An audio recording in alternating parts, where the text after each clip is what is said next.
someday, within the next year, baka ma-implement na rin to sa Navarre, sa village na Navarre, dito po sa sa Belasona. So magiging 4 na po nung magkakaroon ng security Na posting. sa posting. Yes. So, hindi ganda. Kasi dahil nga nakakatulong rin tayo sa kapwa natin kabalikan. Malaking bagay po yun na meron kayong, kasi nakakatulong na yan to generate income. Na kahit pa paano, nakikita na sa vicinity na puro kabalikat lang ang magbabantay, may malasakit po kasi pagkabalikat eh. Hindi lang basta naghihintay na may sinasahod sila araw-araw, hindi lang po pang sarili, kundi pang kalahatan. Kaya malaking bagay po yan na nakakatuwa po yan na panoorin na isa sa mga katropa natin ay meron pong ginagawang income generating na lalayo pa ba tayo dito na kaysa sa inyong community. Yan, malaking bagay yan. Salamat po sa ninyo sa Sige po. Salamat po.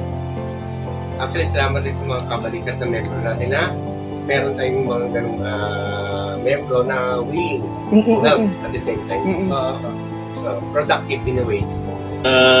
Nung platform namin is helps. Nung H, health, E, education, tapos L, livelihood projects, P, public utilities, S, socio-cultural preservation or activities. So sa helps, ayun po, nung coordinate kami sa mga health centers, na pag meron na kaming medyo malaki-laki na ng budget ng samahan, magdo-donate po kami ng mga iba't ibang mga gamot. Yung mga generic lang naman kasi pampamahagi namin sa iba't ibang community. Ayun po, makipag-coordinate po kami sa mga connections with the doctors. Pwede magkaroon ng medical mission, circumcision, medical check-up, dental, sa mga hospital. Madaliin mo na yun, sir, yung circumcision. Papatuli ko yung anak ko. Mahal ang tuli eh. So sa 2.5. Kaya nga. 2.5. Anak ko 2.5. So ayun po nung sa community organization namin nung sa site na yan.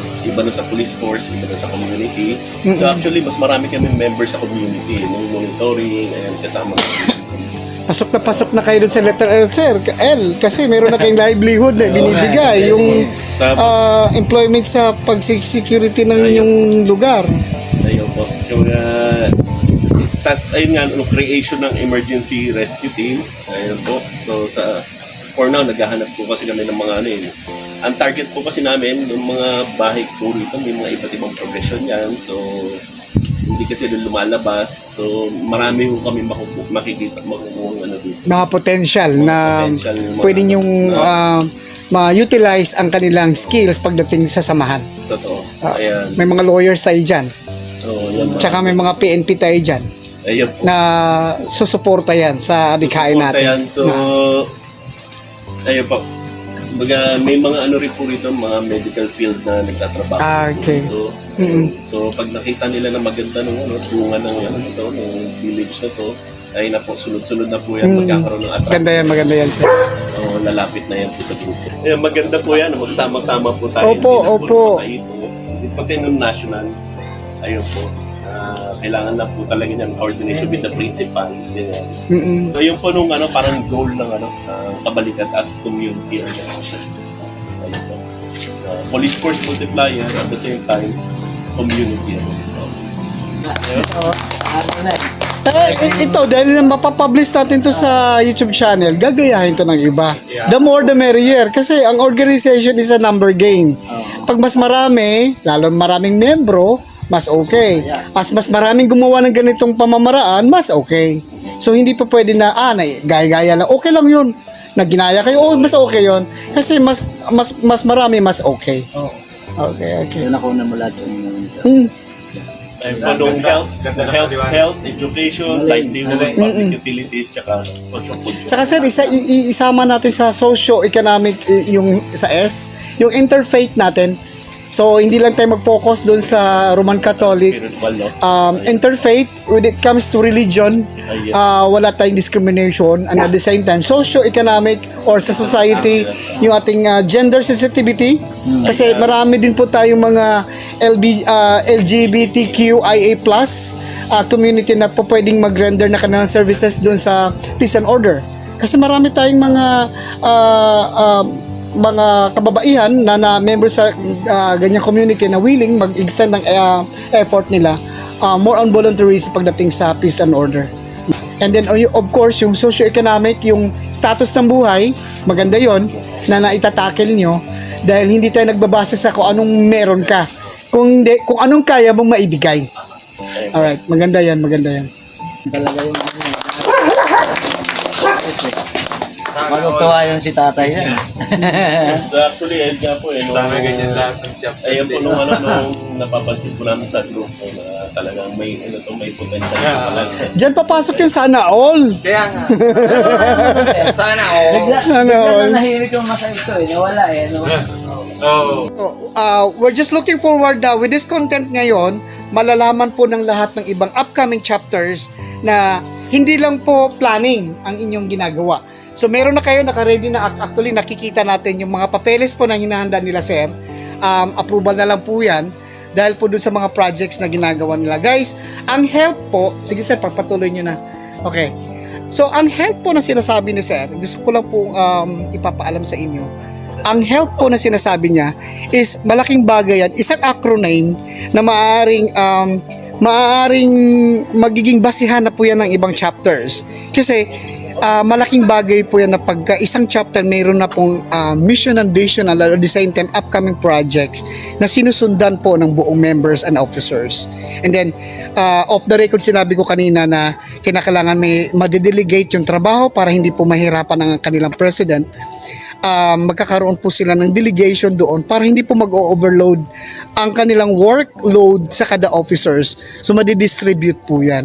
So good job po Good job talaga dahil ang mga opisyales na nag-uusap noong mga nakaraang taon ay di na lang sa kanilang chapter gumagawa. Bukod sa matinding pagplaplano, higit sa lahat may ginagawang aksyon ang mga ito. Ang mga ito ay naging national officers na ng ating samahang Kabalikatnet International Association Incorporated.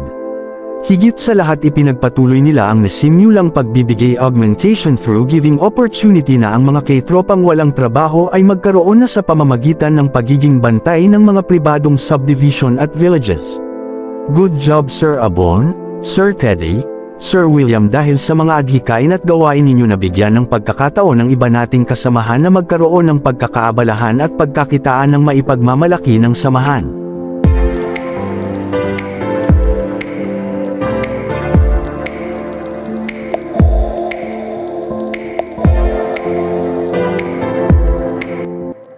Nagkakaroon po ng pagkakataong bumisita po ang mga national officers po. Kasama po dyan sa Sir Georgie, ang ating national screening officer, sa Sir Jojo, ang MCU chief, at ang ating coordinator, monitoring, si Sir Abon, si Sir William, si Ma'am Sampagita, and of course kasama po ang officer po ng Homeowners Association. And dito po, ina-obserbahan namin ang labas-pasok po ng mga villagers dito sa subdivision na to. At nakikita po namin, and of course kasama pa lang ating mga medic dyan na walang iba kundi si Sir Michael at saka si Sir si Sir Christian. Yan.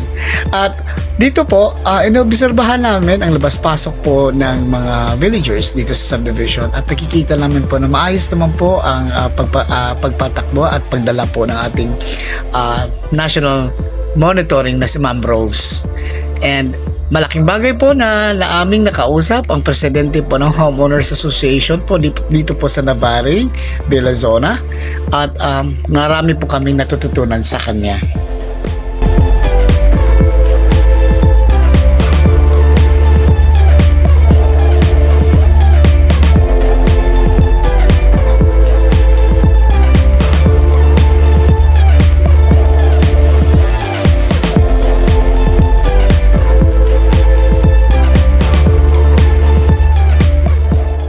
Siya si Ma'am Rose, isang national officer ng Kabalikatnet International. Tumatayo bilang national monitoring at sa kasalukuyang isa siya sa nagbabantay ng pribadong village na ito na noong plano pa lang ngunit ngayon ay isa ng katuparan dahil nang agree na po ang kanilang Homeowner Association officers na ang magiging guard ng subdivision ay manggagaling sa mga tropang Kabalikatnet. Ma'am Rose, kumusta po? Okay lang. Pang ilang araw mo na nag-duty dito? 4 days. Kumusta naman po ang pag-duty ng ating mga kabalikat dito? Okay naman po. Okay, mabait naman sila? Okay naman. Okay. Kaano naman ang kanilang inuutos. Nasusundan naman. Wow. Na kakausap din naman yung mga tao sinasabi nila na na pasaway sa kanila. Siyempre pagka niyan, at least andyan na tayo. So, matutulungan natin sila ma-maintain yung peace and order. Alright, thank you, thank you.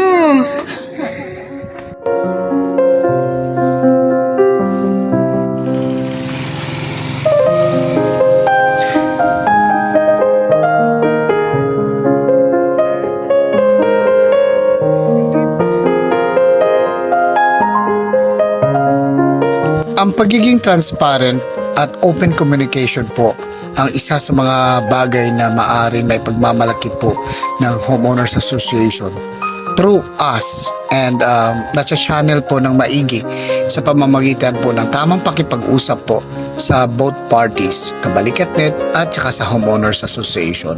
Na yan po ang panghahawakan po ng mga katropa upang mananatili po ang magandang samahan dito sa mga nasasabing pribadong subdivision. Maraming salamat po Sir President Hoa dahil po sa tiwala ninyo dito po sa Kabalikat.net. Na parang sagot nyo, kung may depende nyo na yung kasi gusto ko sila ituloy. Nakuha namin sa inyo, nakuha nyo rin yung tayo namin. At saka tayo mag-decision kung anong pwedeng gawin. Kung may pagkukulang kayo, kailangan yung tulungan. Pag may pagkukulang, parin mo kami rin magsukulong. Parang gano'n. Kasi hindi ako pwede mo rin sa kondisyon kasi sa pati namin. Hindi ako kondisyon sa ito. Tsaka maganda rin po kasi nasa channel po yung information na magagaling po sa ating Ito kasi lahat naman ng bagay, lahat ng project kasi ako. Ayaw kasi yung isang side lang po yan. Both side. Tapos pagkakaroon natin. Pwede gawin, kung makakorek, hindi naman. We have to say goodbye. Parang gano'n. Kaya tayo sa na through negotiation, parang negotiation. Yun lang pa ang negotiation. malaking bagay po na sa Kabalingat po nandito po sa amin yung sa inyo, malapit dito sa inyo yung national monitoring natin at si Sir Abot po ang makapag-monitor niya. At least guided tayo kung ano man at direct communication agad tayo meron. Sa akin naman sa akin naman kasi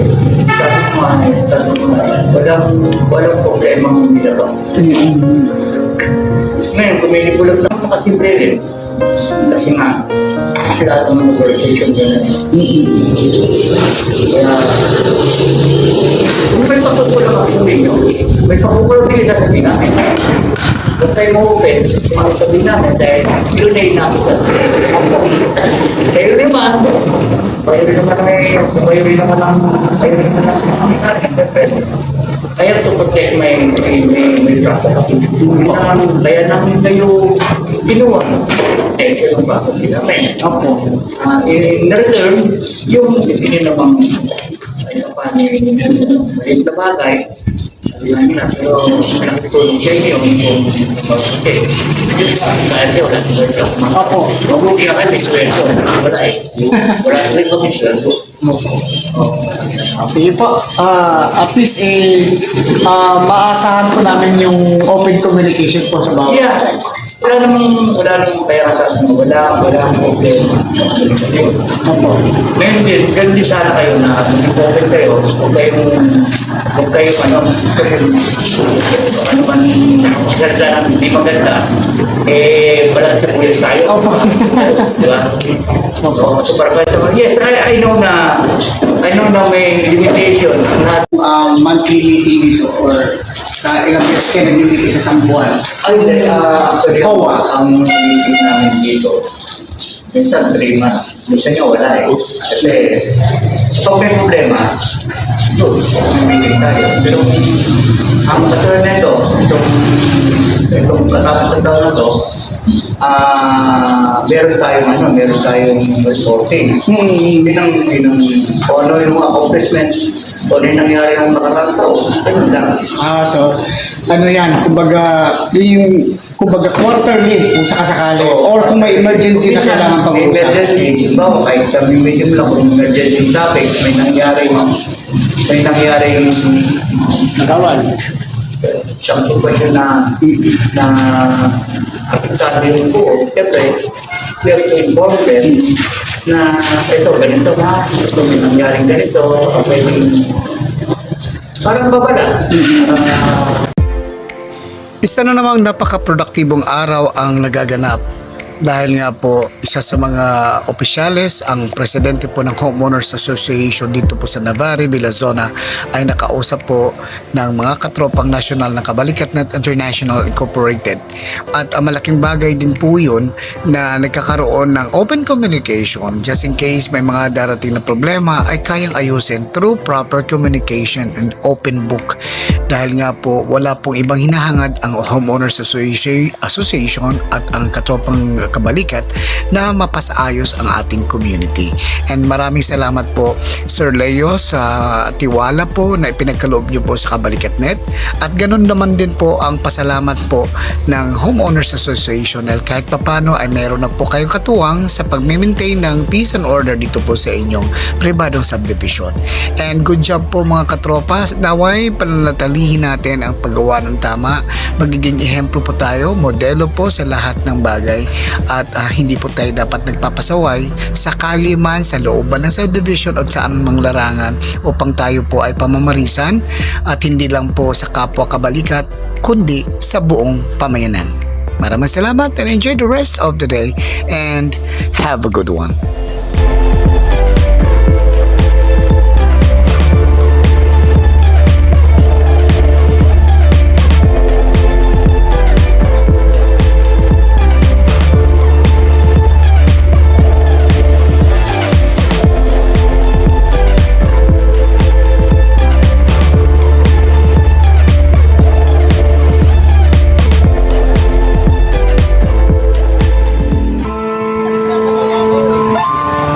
Kami ay kabalikan.